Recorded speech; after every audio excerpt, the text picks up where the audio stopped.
부천서북교회의 화요기도에 함께 하시는 모든 성도님들 환영합니다.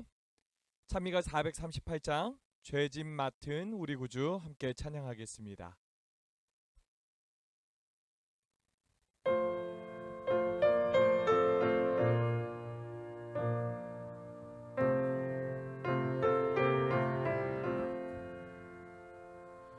죄짐 맡은 우리 구주 어찌 좋은 친군지 걱정 근심 모든 것을 고한 사람 복 받네 주께 굳이 않는 복을 얻지 못하네 사람들이 주님 앞에 어찌 아니고 하나 시험 걱정 모든 괴로움 없는 사람 누군가 부질없이 낙심 말고 기도드려고 하세 이런 진실하신 친구 찾아볼 수 있을까 우리 약함하는 주께 어찌 아니고 하나 근심되는 중한 짐을 아니 진짜 누군가 피난처는 구주 예수 기도드려고 하세 세상 친구 멸시하고 나를 조롱하여도 예수 품에 편히 안겨 위로하심 받겠네. 사랑하는 성도님 여러분들 안녕하십니까? 하나님께서 우리를 다스려 주십니다. 우리가 예수님을 열심히 믿고 따름으로 인해 어려움이 있을 수 있지요. 당연한 것입니다. 사탄은 지금도 열심히 일하고 있기 때문입니다. 하지만 사탄보다 더욱 훨씬 더 강력하신 우리 주님이 우리와 함께 하시고 지키시고 인도하심을 믿으시기 바랍니다. 우리를 위해 오늘도 최선을 다하시는 그 주님을 바라보시면서 기적이 상식이 되는 여러분과 제가 되기를 바랍니다. 오늘은 시대의 소망 59장 제사장들의 음모입니다. 지난 58장에서 예수님은 나사로를 살리셨습니다. 병든 자를 치유하는 것을 넘어 이제는 죽은 자도 살리신다는 것이죠. 엄청난 소식이 이를 목격한 자들에 의해서 삽시간에 퍼지기 시작합니다. 아마 당시에 신문이 있었다면요, 이 소식은 일면에 실렸을 것입니다. 예수님 죽은 나사로를 살리시다 하면서요. 이 소식을 접한 사람들은 기뻤어요. 그분이 메시아가 틀림이 없구나 확신을 갖게 됐습니다. 그런데 이 소식이 불편했던 사람들도 있었습니다. 오늘은 이 사람들에 대한 이야기를 해보려고 합니다. 예루살렘에서 가까운 감람산 동편 마을인 베다니에서 나사로가 죽은 지 나흘 만에 부활한 소식이 유대 지도자들에게 퍼지자 어떤 조치를 취해야 할지를 결정하기 위하여 사내들인 회의가 소집되었다. 유대 지도자들이 이 소식을 듣고 조치를 위해 사내들인 회의를 소집했다라고 합니다. 사내들인 회의란 우리나라로 치면 장관들이 모여서 국정을 논하는 국무회의라고 볼 수 있을 것입니다. 의장인 대제사장, 그를 제외하고서도 70명으로 구성됩니다. 왜 70인이냐? 민수기 11장 16절을 보시면 하나님께서 모세를 도와서 함께 일할 장로 70인을 세우시거든요. 이것 때문에 이제 70인을 세운 거죠. 여기에 누가 들어왔느냐? 대제사장을 보좌하는 제사장들이 10명 정도 들어왔어요. 또 각 직파의 장로들이 들어왔고, 그리고 랍비 선생이라 불리는 율법학자들 있잖아요. 그들이 들어왔습니다. 신약 시대에는 이 율법학자들에 해당하는 사람들이 누굴까요? 바로 바리새인들이었다는 거죠. 이들이 모였습니다. 이제 이들은 예수님이 그 죽은 사람을 부활시킨 일과 이 일에 대한 백성들의 반응에 대해서 조치를 취하기 위해 회의를 시작하는 것입니다. 그리스도께서는 이제 죽음과 무덤을 지배하실 수 있다는 것을 충분히 나타내셨다. 그 능력 있는 이적은 사람들에게 하나님께서 사람들을 구원하시기 위하여 당신의 아들을 세상에 보내셨다는 최고의 증거였다. 이것은 이성과 밝은 양심의 지배 아래에 있는 모든 사람의 마음에 확신을 주기에 충분한 신적인 능력의 증거가 되었다. 나사로의 부활 사건을 통해서 많은 이들이 예수님을 메시아로 인식하고 확신을 가지게 되었습니다. 하지만 사내들인에 모여있는 지도자들의 반응은 심상치 않습니다. 이들은 오히려 메시아이신 예수님에게 불편한 심기를 가지고 있고 적개심까지 불러일으키고 있습니다. 우리는 오늘 이러한 이들의 모습을 보면서 무엇을 생각해야 될까요? 이 이야기 속에서 우리에게 필요한 교훈들을 함께 살펴보도록 하겠습니다. 요한복음 11장 53절의 말씀을 함께 봅시다. 이날부터는 그들이 예수를 죽이려고 모의하니라. 참 이상하지 않습니까? 모두 다 기뻐하고 있는데 이들은 얼마나 화가 났는지 예수님을 죽여야겠다고 모의하고 있는 것입니다. 왜 그래야 할까요?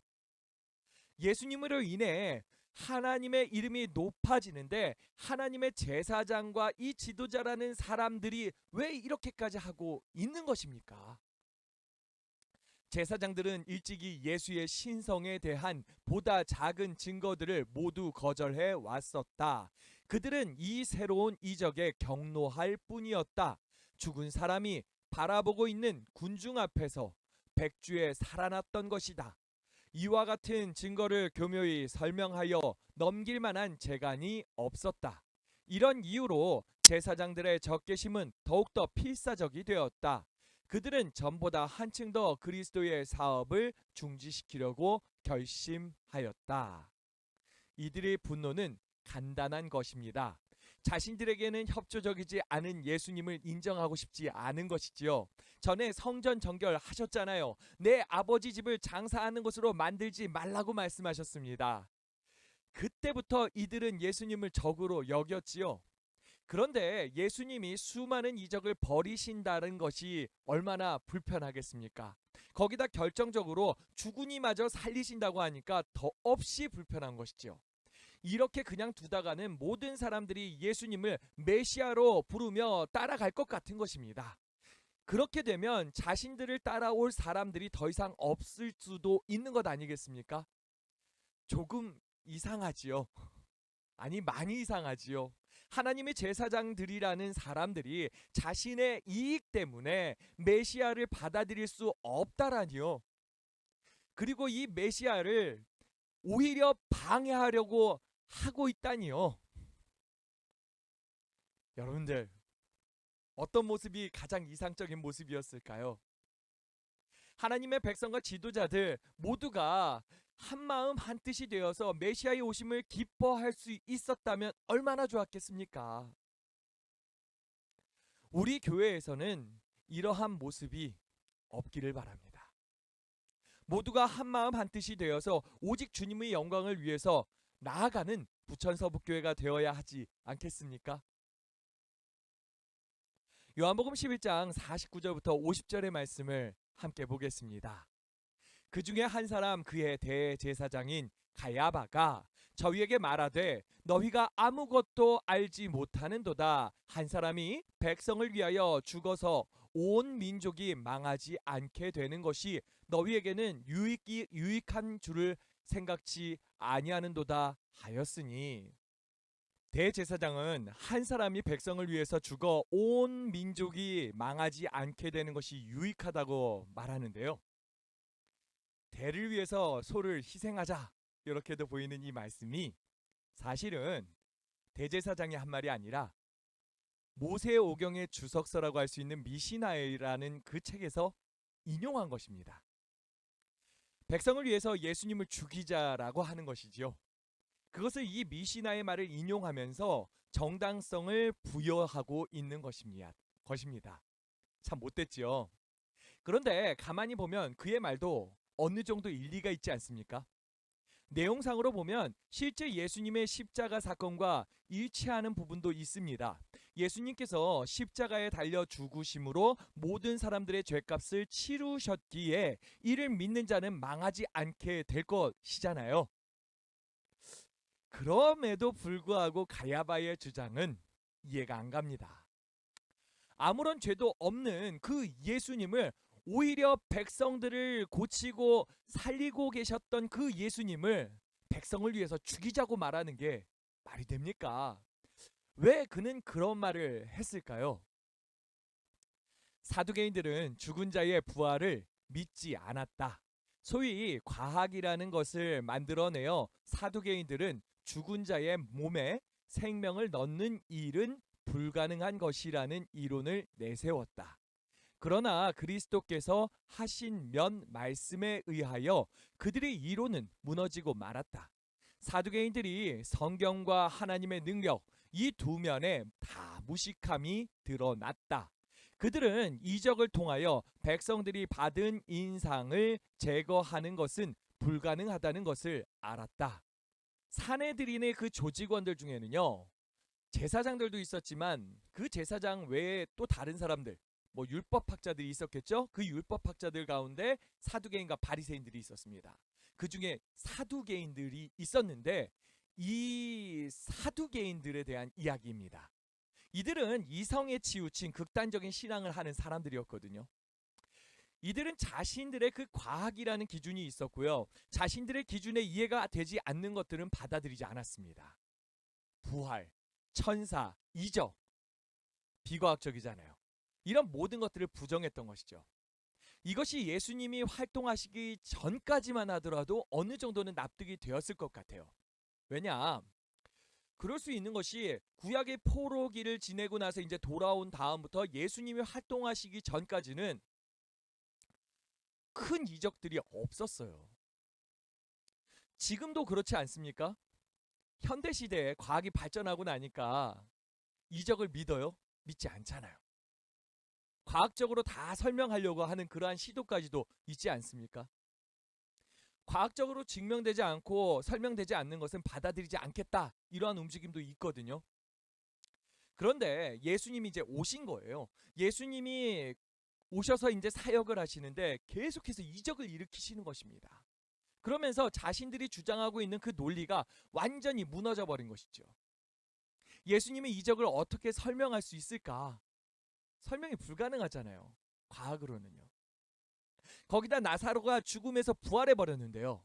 이것은 더욱더 설명이 불가능한 이야기인 거죠. 자신들은 비과학적이라면서 부활을 부정하고 있는데 저기에 부활한 사람이 있는 것입니다. 이 자신들의 그 주장이 완전히 거짓이라는 것이 드러나니까 이들이 마음이 어떠했겠습니까? 화나는 거죠. 사두개파에 속한 가야바의 가족들은 거만하고 대담하고 무모하고 야망과 잔인함이 가득 찬 죄악들을 거짓된 의의 가면 아래 감추고 있었다. 대제사장 가야바가요, 이 사두개파 출신의 사람이었습니다. 거기다 그와 그의 가족들의 그 특성이 거만했고 대담했고 무모하고 야망과 잔인함이 가득 찬 사람들이었다라고 하잖아요. 이러한 그 대제사장의 그 가족들이 이 사내들인의 일원으로 들어와 있었다라는 거죠. 사내들인의 꽤 많은 의석이 이 가야바의 무리들의 의석들이었을 것입니다. 계속 볼게요. 가야바는 예언들을 연구하였으며 비록 예언의 참뜻을 알지 못하였을지라도 큰 권위와 확신을 가지고 말하였다. 너희가 아무것도 알지 못하는도다. 한 사람이 백성을 위하여 죽어서 온 민족이 망하지 않게 되는 것이 너희에게 유익한 줄을 생각지 아니하는도다. 가야바가 예언을 연구했다고 하지요. 예언을 인용한 것이었다고 아까 말씀드렸죠. 문제는 이 예언의 참 뜻은 모르고 있었다라는 것입니다. 자기의 마음에 맞는 대로 필요대로 해석하고서 잘못된 적용을 한 것이지요. 예수가 비록 무죄하다 할지라도 그를 처치해야 한다고 대제사장은 주장하였다. 예수는 백성들을 그에게로 이끌며 지배자들의 권위를 멸시하는 성가신 존재였다. 그런 존재는 예수밖에는 없었다. 지배자들의 권위가 악화되는 것보다 그가 죽는 편이 나았다. 어떻게 이러한 사람이 대제사장이 될 수 있었을까요? 대제사장의 자리가 어느샌가 거룩한 성직이 아닌 정치적인 자리, 또 장사하는 자리가 되어버렸다는 것입니다. 그가 대제사장이었지만 그에게 있어서 메시아이신 예수님은 자신의 편이 아닌 이상, 자신을 지지하는 이가 아닌 이상은 중요치 않았다는 것이에요. 전에 성전 정결 사태로 자신의 장사를 방해받기까지 했잖아요. 그러니까 예수님이 더욱더 불편하기까지 했던 것이죠. 예수님이 백성들의 지지를 받으면 받을수록 그에게는 더 불편합니다. 자신의 자리를 위협하는 존재로밖에 보이지 않았으니까요. 여기서 우리가 생각해 봤으면 하는 문제가 있습니다. 우리에게 있어가지고 예수님은 어떠한 분인가? 네 편, 내 편, 복 주시는 분, 나에게 이득이 되는 분. 만약 우리가 예수님을 이런 식으로 생각한다면요, 예수님과의 관계는 굉장히 메말라 버리게 될 것입니다. 성도들 간의 관계 역시도 굉장히 메마르게 될 거예요. 신앙도 교회 생활도 말이에요. 대제사장은 한 사람이 백성을 위하여 죽어서 온 민족이 망하지 않게 되는 것이 옳다고 이야기를 하는데요. 이 말에서 나오는 백성이 누굽니까?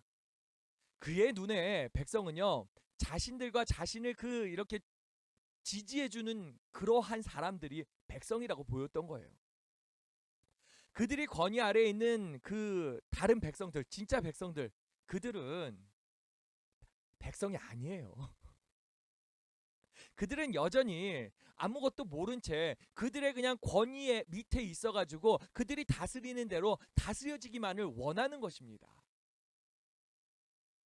이런 생각을 가지고 있다 보니까 백성들에게 희망을 주고 소망을 주는 예수님이 적으로만 보였다라는 것이지요. 나사로의 부활 후에 그들은 예수의 죽음만이 그들에 대한 그의 담대한 탄핵을 중지시킬 수 있으리라고 결정하였다. 그래서 이들은 예수님을 죽이기로 결정한 것입니다. 우리의 교회 생활이 절대 이들을 닮지 않기를 바랍니다. 교회에서 나의 사사로운 이익이나 권위, 이런 것들이 추구되지 않기를 바라요. 저 역시도 이런 것들을 절대로 추구하면 안 될 것입니다. 우리는 오히려 예수님처럼 섬기고 사랑하는 사람들이 되어야 합니다. 또한 우리 교회에 이제 지도자들 있잖아요. 우리는 그들을 위해서 기도해야 될 거예요. 당장 우리 교회의 지도자, 목사, 장로님은 없지만 뭐 집사님들 중에서도 이렇게 열심히 하시는 집사님들, 그죠? 기도가 필요한 것이에요. 또 우리가 더 크게 보면 이제 서중환 앞에, 또 연합회, 거기에 임부장님들이 있고 장이 있잖아요. 그들이 정말 오직 하나님의 영광을 위해서 열정적으로 사역하는 지도자들이 될 수 있도록 기도해 주시기 바랍니다. 우리 모두가 하나 되어서요, 이 주님께서 맡겨주신 사역을 잘 감당해 갈 수 있는 그러한 하나님의 남은 무리 되기를 바랍니다. 요한복음 11장 47절의 말씀을 함께 볼게요. 이에 대제사장들과 바리새인들이 공회를 모으고 이르되 이 사람이 많은 표적을 행하니 우리가 어떻게 하겠느냐. 사내들인에는 제사장, 사두개인 그 외에 또 누가 있었다는 거예요?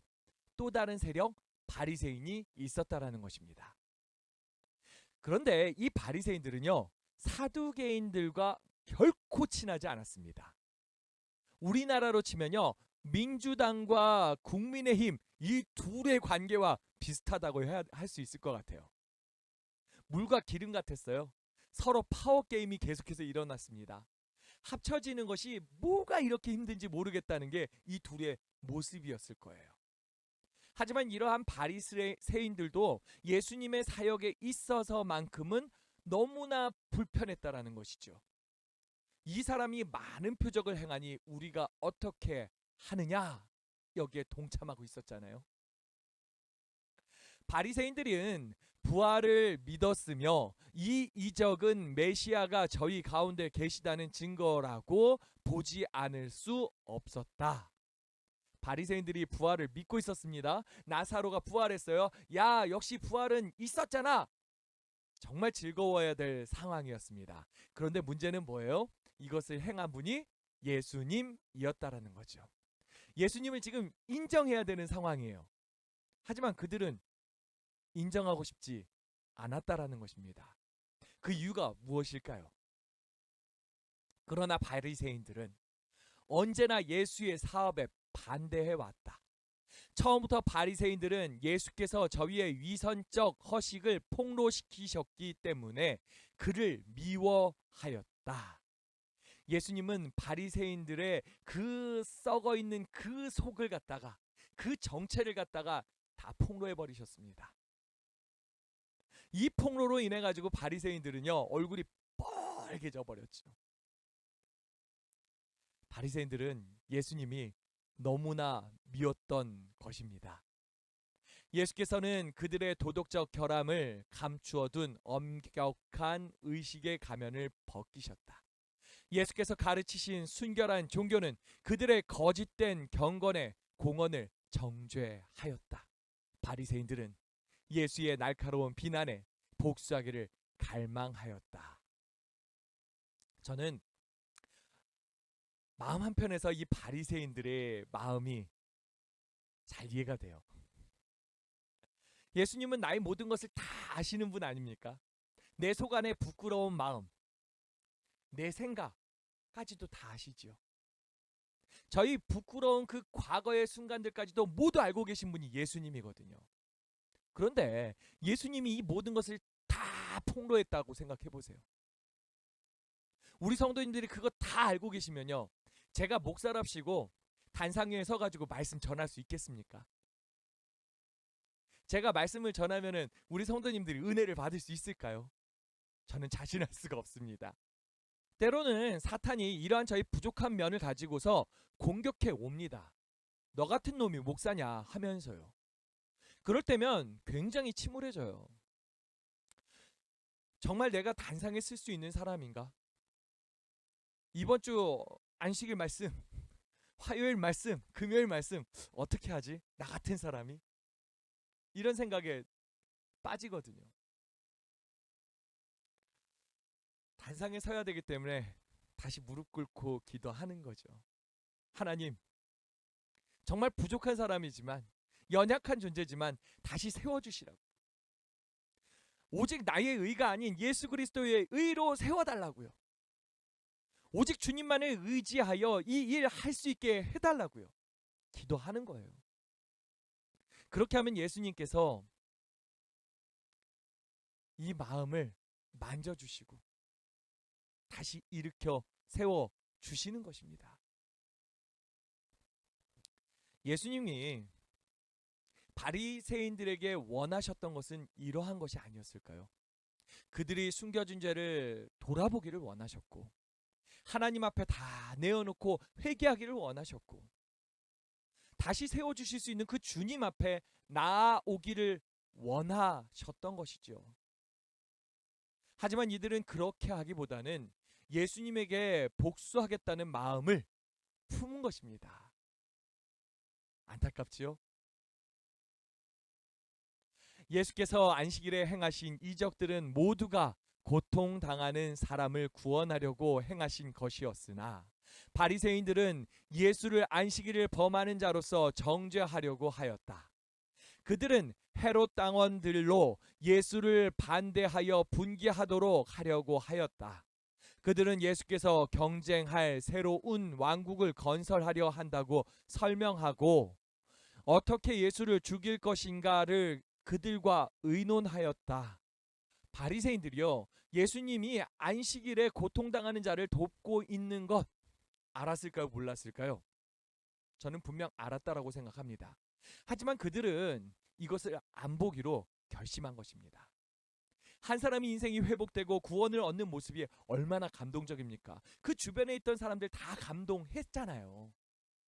그런데 그들은 이것을 안 보기로, 감동받지 않기로 결심을 했어요. 이것이 보통 힘든 일이 아니었을 거예요.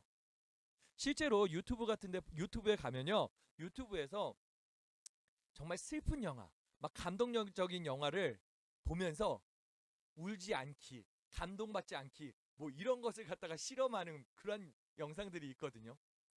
이게 보통 힘든 일이 아니더라고요.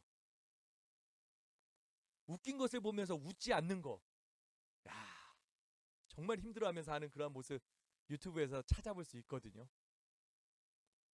사람이라는 것이요, 양심이 있어요. 그래서 잘못된 길로 가려고 하면요, 양심은 계속해서 떠듭니다. 그래서 사람 미워하는 것, 이거 보통 힘든 일이 아니에요. 개인적으로 생각해 보면요, 사랑하는 것보다 미워하는 것이 훨씬 힘든 일입니다. 에너지가 더 많이 필요하거든요. 미워해 보세요. 하루 종일 생각합니다. 마음은 불편합니다. 차라리 미워하지 않는 게 편하다니까요. 그런데도 희한하게 미워하는 쪽으로 가는 게 편하게 느껴지는 거예요. 왜 그렇죠? 이게 인간의 본성인가요? 이 모든 것이 다 내 안에 있는 죄라는 것 때문에 그런 것 아니겠습니까? 바리새인들은요, 이 죄에 자신들을 맡겨버린 것이죠. 마음을 굳게 해버린 것입니다. 예수님을 미워하면서 죽일 때까지 최선을 다하기로 말이죠. 그래가지고 지금 예수님 죽이자고 의논하고 있는 것 아니었습니까? 그 정도 결심이 있었던 것이죠. 바리새인들이 보낸 관원들까지도 예수의 말씀에 감화를 받아 예수를 잡을 수 없었다. 바리새인들이 보낸 사람들까지도 감동을 받는데 바리새인들은 이러한 와중에 감동받지 않기로 결심했던 것 확 보이시죠? 예수님을 끝까지 죽이겠다고 고집 피우고 있는 이들의 모습 보이시죠? 그들은 이 힘든 일을 하려고 했던 것입니다. 마침내 자포자기한 유대인들은 예수를 믿는 믿음을 공언하는 자들은 누구든지 출교시키는 포고령을 통과시켰다. 그들은요, 정말 이 결심을 가지고 이상한 법까지 만들어냈어요. 누구라도 예수님한테 감동받아가지고 예수님을 따르겠다고 하는 사람들은, 그 예수님을 믿겠다 하는 사람들은요, 다 교회에서 출교시켜버리겠다고. 야, 사람들 보고서, 자기들이 예수님 보고서 감동받지 않는 이것을 갖다가 모든 사람들이 다 감동받지 마 하고 있는 거죠. 어떻게 이렇게 할 수 있을까요? 바리새인들과 사두개인들은 과거 어느 때보다도 거의 연합할 만큼 가까워졌다. 지금까지는 서로 분열되어 있었으나 그리스도를 반대하기 위하여 그들은 하나가 되었다. 니고데모와 요셉은 전번의 공회에서 예수를 정죄하는 일을 방해했다는 이유로 이번 공회에는 소집되지 않았다. 예수를 믿는 다른 유력 인사도 공회에 참석했으나 그들의 가만은 바리새인들의 영향을 누르지 못했다. 바리새인과 사두개인들, 우리나라로 치면 민주당과 국민의힘이라고 말씀드렸죠. 이 둘이 연합하는 것이 얼마나 힘든 일입니까? 물과 기름이에요. 연합이 불가능해요. 그런데 이들은 그런 관계임에도 불구하고 연합했습니다. 어떤 일을 위해서요? 예수님을 죽이는 일에 있어서. 둘 다 예수님을 너무나 미워하니까 그 미워하는 마음으로 인해 가지고 서로 미워하는 이 둘이 연합할 수 있었다라는 것입니다. 이 힘 누가 준 거예요? 사탄이 준 겁니다. 최근 로마서를 연구하면서 유대인의 그 죄에 대해서 다뤘잖아요. 그들이 죄가 얼마나 심각했는지, 하나님의 감동케 하심을 거절하여 버리고 끝까지 악한 길을 고수하려는 이들의 모습이 보이십니까? 이러한 사람들이 자신들이 하나님의 백성이라고 하는데 이를 보는 하나님의 마음은 얼마나 아프셨을까요? 우리가 여기서 우리 성도들이 무엇을 위해 연합해야 할지도 좀 생각을 해보고 싶은데요. 우리는 하나님의 의를 이루는 일에 연합해야 되는 사람들입니다. 절대 이들처럼 악한 일을 위해서 연합하는 것 해야 될까요? 말아야 될까요? 안 된다라는 거죠. 그런데 희한하게도 이 사람이라는 것이 반대로 가는 것이 이 훨씬 더 힘든 일인데도 불구하고 반대로 가려는 성향 있다니까요. 죄의 영향 때문에. 악한 것을 위해 연합하고 싶은 그러한 유혹이 있어요. 우리가 그러한 유혹이 있다면 이겨낼 수 있기를 바랍니다. 그러한 마음을 다 버려버리고 우리가 정말 선한 것을 위해서 연합하는 주님의 백성 되길 바랍니다. 주님께서 주신 이 맡겨주신 이 마지막 사명을 위해서 우리가 더욱더 하나 되어서 주님의 일을 이뤄갈 수 있기를 바랍니다. 이제 결론을 맺겠습니다. 마태복음 10장 23절의 말씀입니다. 이 동네에서 너희를 핍박하거든 저 동네로 피하라. 내가 진실로 너희에게 이르노니 이스라엘의 모든 동네를 다 다니지 못하여서 인자가 오리라. 우리의 할 일이죠. 우리는 열심히 주님을 위해서 뛰어야 됩니다. 우리가 이것을 다 뛰지도 못하고 누가 온다고요? 인자가 예수님께서 오실 것이라고 말씀하고 있죠. 우리는 끝까지 갈 수 있도록 정말 주님을 위해서 끝까지 갈 수 있도록 우리는 더욱더 연합해서 힘을 내야 할 것입니다. 영혼을 구원하기 위하여 일할 넓은 분야가 있으므로 예수께 대한 충성이 그것을 요구하지 않는 이상 주의 종들은 저희 생명을 위태롭게 해서는 안 될 것이었다. 우리에게 할 일이 많습니다. 주님께서 주님의 그 사업을 우리에게 맡기신 것 이거 이룩해야죠. 주님께서 나 한 사람을 통해서 만나고 구원하시고 싶은 영혼들이 있다니까요. 내가 아니면 안 되는 사람들도 존재합니다. 그러므로 이 일을 이뤄가야 되는 우리가 우리의 생명을 더욱더 소중히 여길 수 있기를 바랍니다. 예수의 생애는 핍박과 모욕의 일생이었다. 베들레헴에서는 질투심이 강한 왕에게 쫓기시고 나사렛에서는 그의 친 백성에게 거절당하셨으며 예루살렘에서는 까닭없이 죽음의 선고를 받으신 예수는 소수의 추종자들과 함께 때때로 낯선 도시에서 임시 피난처를 발견하셨다. 인간의 재난에 동정하시고 병든 자를 고치시고 눈먼 자를 보게 하시고 귀머거리를 듣게 하시고 벙어리를 말할 수 있게 하시고 배고픈 자를 먹이시고 슬퍼하는 자를 위로하신 그는 그가 구원하려고 힘쓰신 그 백성에게서 내어 쫓김을 당하셨다.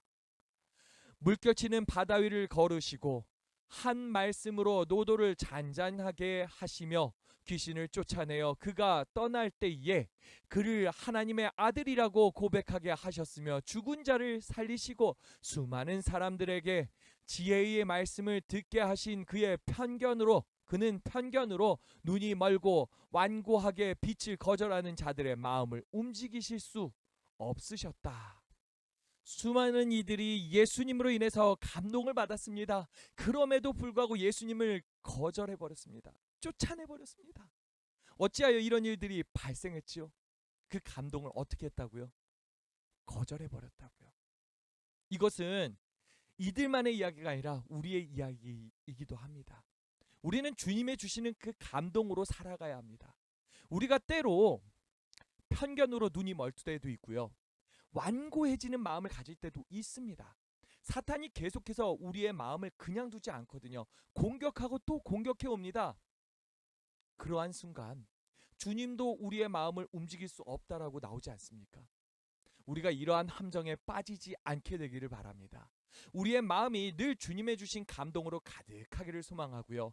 하나님의 말씀을 보고서 그 얻은 그 은혜로 인해 가지고 우리의 마음이 부드러운 상태를 유지해 갈 수 있기를 바랍니다.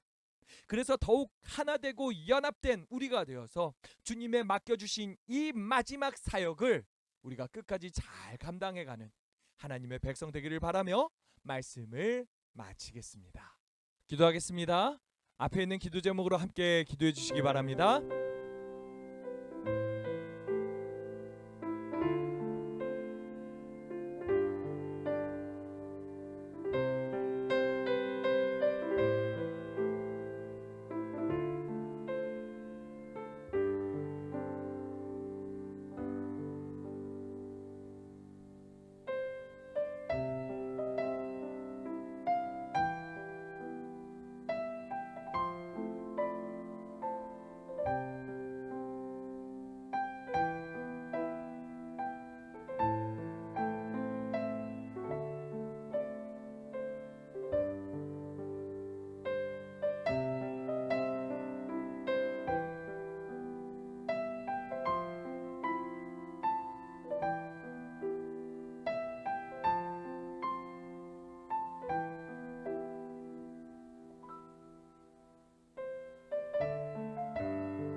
함께 기도하겠습니다.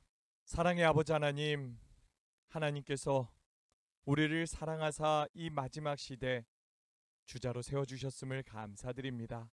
우리가 주님을 위해서 더욱더 연합하여 일하기를 소망합니다. 주님, 늘 함께하여 주시고 우리의 마음을 주장하여 주시고 우리가 사탄의 그 어떠한 공격에도 잘 버틸 수 있게 도와주시옵소서. 더 강하신 주님이 우리와 함께 하신다라는 것을 믿으며 전진할 수 있게 도와주시옵소서. 주님, 우리의 삶이 주님께 더욱더 기쁨이 되길 소망합니다. 우리가 주의 도구 되어서 정말 주께서 구원하시기를 원하시는 여러 사람들 우리 주변에 두셨으니 그들을 만나게 하여 주시고 그들을 사랑하게 하여 주시고 그들을 위해서 열심히 봉사할 수 있게 도와 주시옵소서. 주님의 능력으로 우리의 가슴이 더욱더 감동케 되며 은혜가 넘치기를 소망하며 사랑의 예수님 이름으로 기도합니다. 아멘. 예배가 마쳤습니다. 성도 여러분들, 남은 한 주간도 승리하는 한 주 되시기 바랍니다. 금요일날 다시 만나겠습니다. 안녕히 주무세요.